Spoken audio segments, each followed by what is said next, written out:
Hello, Serious Survivor here. And I want to talk about UV or the black lights, the purple lights that have been popping up on interstates all across the United States. Now, for those that haven't heard about this, there are thousands upon thousands of street lights, especially on the interstates and some of the main roads in a lot of the towns and even larger cities in the United States have been becoming more prevalent. Now, as I started looking into this, I saw a lot of videos online where people were talking about this and talking about the UV lights. And I started looking into this, and it's really interesting as I look into it.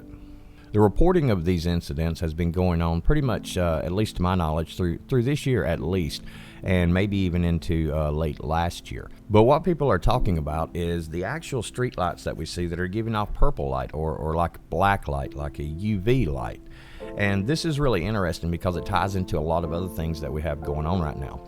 Now, the common excuse or the explanation that we're seeing from major power companies and from government agencies is that this was a defect in the production of these LED light bulbs, which is somewhat believable.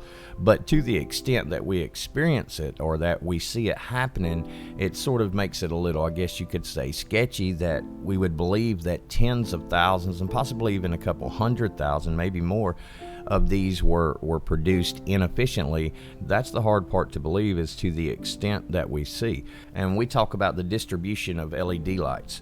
Not every government agency that puts LEDs or puts street lights up in your small towns, your big cities, the interstates, or wherever is using the same company to provide these lights. There are multiple companies. There are at least 10 large companies that produce LED street lights in the United States that gross over $1 billion a year. Now, if all of these street lights are determined to be from the same manufacturer, then it would be very believable that this is a manufacturing defect. But as it stands, it seems from the reporting that I've read, and please leave in the comments below if you've heard anything else, from the reporting that I've read on this and the research that I've done so far, which I'm just getting into this area, but these come from multiple manufacturers. So for multiple manufacturers to have the same defect all across the nation is really a stretch, in my opinion. It's a stretch to make us believe this. Some say that this will be used to identify a chip or some type of micro-implanted device in a person after they receive a certain treatment. And this may very well be true. Now, I do want to touch on one thing about this. As we've heard about that treatment, that there is possible graphene oxide was included in this treatment.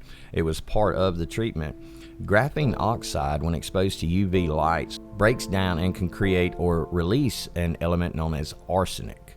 And there are documents on this, many documents, so check that out. But this is very concerning, and we're going to talk about this much more, but it is odd that these are placed all throughout the nation, and the places that they are placed at least to my initial research now, are all within a general vicinity of 5G towers. So coincidence or concern?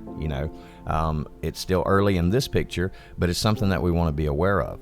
And I'm going to leave several links to some documents below that I encourage everybody to read. Some of these are some very highly technical documents, very scientific documents that talk about the breakdown of graphene oxide and what it does to living tissue and how it becomes what's called cytotoxic, which means toxic to living organisms or living tissue, as it produces or releases an element known as arsenic. Another thing to take into account about these lights too is one of the companies that had brought it to its attention, because this has been in the news media to a degree, not a large degree, but to a degree, is the replacement of these bulbs, these defective bulbs, was supposed to have been done in June of this last year.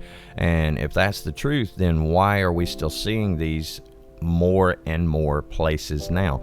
They're not being replaced. It seems like they're growing from the reports I've seen. And I've put 7,000 miles on my vehicle in the past month, going to South Carolina, back to Michigan, then going to Colorado and up into the Rockies and back to Michigan, then going back to South Carolina and back to Michigan again. And I am seeing more and more of these myself pop up. And from the reports that I'm reading and the people that I talk to, these are happening. This is happening at a much higher rate. They aren't going away. Now, they're supposed to be being replaced, like we said, in June of this year, this past June, but we haven't seen that take place. So that sounds more like something to appease the public than it is something they're actually doing, because we can't put it past the administration and other parts of the government to tell us what we want to hear just to shut us up for a little while, and that's what they're trying to do with this. Now, maybe this is something, maybe it's nothing. But as of right now, the story doesn't really add up the more you read about it. If you read one article and they say, well, it's just some bunch of defective bulbs, but yet these bulbs are from different manufacturers and they're spread throughout the nation, then it sort of pokes holes in that bucket and the water's draining out. But I just want to talk a little bit about that. We're going to look a lot more at it. Thanks a lot for listening. God bless. And for now, Serious Survivor